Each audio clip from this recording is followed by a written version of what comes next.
Once upon a time, in a land far, far away, lived a kind and mysterious doctor named Dr. Facilier.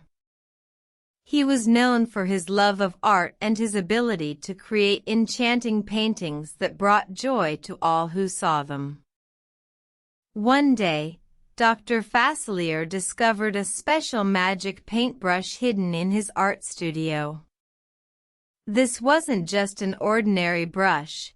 It had the power to bring to life any picture he painted. With excitement, Dr. Facilier picked up the brush and began to paint a picture of a beautiful, colorful garden.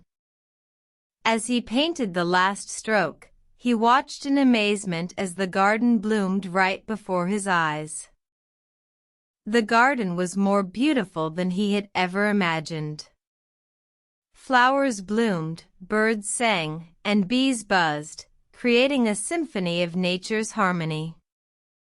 Dr. Facilier was overjoyed and knew he had to share this wonder with others.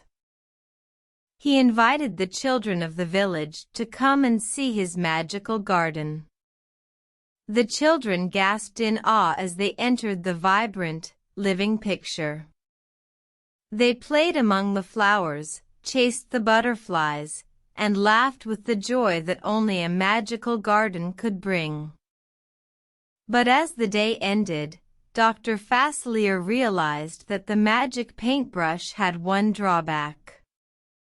The garden would fade away with the sunset.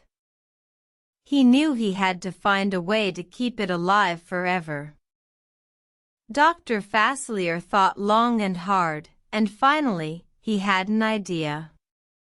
He decided to paint a picture of the sun and the moon, asking them to watch over the magical garden every night.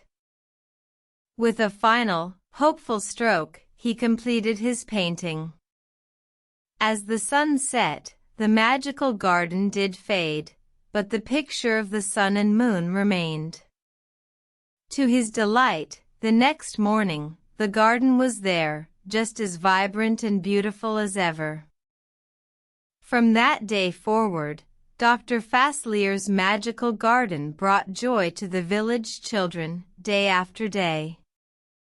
And every night, the sun and the moon watched over it, ensuring its beauty would never fade away.